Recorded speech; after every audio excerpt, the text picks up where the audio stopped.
خوێندکارانی خۆشەویست دووبارە سڵاوتان لێبێ لە بورگە گرنگەکانی ئابووری پۆلی 12 سەرنج ڕائەکێشم بۆ یەکێکی تر لە یاساکان کە ئەویش بریتە لە چی بریتە لە چەماوەی فیلیپس.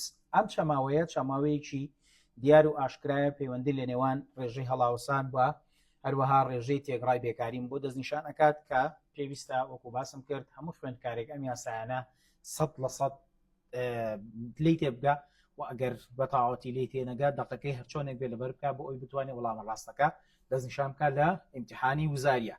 چەمای فیلیپس چییە و چه ئابووری ناسێک باسی لێەوە کردەوە گرنگی پێداوە. چەمای فیلیپس ئەڵەکێ ویلیام فیلیپس ئابووری ناسی بەریتانی لێکی داوەتەوە. ئەڵە چی بریتە لە پەیوەندی نێوان هەڵاوسان و تێگڕای بێکاری.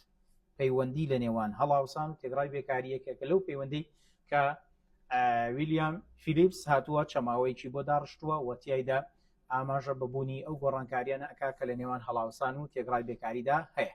حتممە نەزانین بە بەرزبوونەوەی نرخی شمەک و کاڵا دیاردەی هەڵاوسان ڕوو ئەدات لەگەڵ ڕوودانی دیاردەی هەڵاوسان کە ڕوویدا بە تەکید ڕێژەی بێکاری چی لێ دێ بەرز دەبێتەوە یاخود بە پێچەوانەشەوە ئەگەر هاتوو نرخی شمەک و کاڵاکان دابەزن دیاردەی بێکاری بۆ دابەزێت چونکە دابەزینی نرخی شمەک و کاڵا دەبێتە هۆی زیادبوونی خواست و زیادبوونی خواستیش کاریگەری هەیە لەسەر زیادبوونی خواستی بەکاربەر و خواستی تاکە کەس و زیادبوونی خواستی تاکە کەسیش کاریگەری هەیە لەسەر جارێکی تر برەوسەندن بە پرۆسی و بەرهێنان و گەشەکردنی پرۆسی و بەرهێنانیش کاریگەری هەیە لەسەر هاتنەکایە و دروستکردنی هەلی کاری نوێ و دەبێتەوەی کەمبوونەوەی ڕێژەی بێکاری.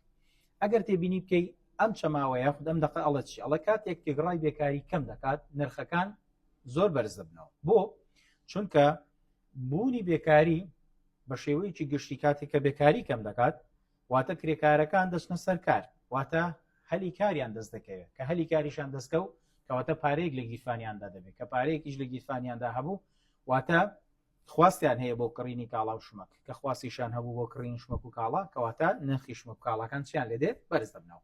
دواتر ئەو پەیوەندیە بە شێوەی چەماوە ڕوونی کردوێتەوە کە پێی دەوترێت چەماوەی فیلیپس کە لە نێوان هەردوو ئاراستەی هەڵاوسان و تێگڕای بێکاریدا باسی لێەوە کردووە.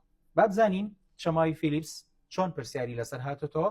بە هەمان شێوە یەکێک لە پرسیارە وزاریەکانی ساڵی 2024-25 بریتە لەو پرسیارە کە پرسیاری ژمارە 11 ئەڵە پەیوەندی نێوان تێگڕای هەڵاوسان و بێکاری چه ئابووری ناسێک لێکی داوەتەوە. وەکو باسم کرد هەرێکێک لەم یاسایانە هەم ناوی ئابووری ناسەکە و بابەتی لێکدانەوەکەی و دەقی ئەو پەیوەندی کە ڕوونی کردوتەوە دەبێت هەر هەموو خوێندکارێک بیزانێ بۆ ئەوی بتوانێت وەڵامە ڕاستەکەی لە بەردەستا بێ و دوو دەرەجەکەی لە کیس نەچێ خوێندکاری بەڕێز. کەواتە چوار اختیاریاومێ ویلیام ماکنلی، ئارسەر ئۆکۆن، فیشەر لەگەڵ ویلیام فیلیپس حتمان وەڵامە ڕاستەکە ویلیام فیلیپسە کە وەکو ئێستا ئاماژەم پێدا و باسم کرد. خۆی گەورە سەرکەوتوتان کا و هەر شاد بن.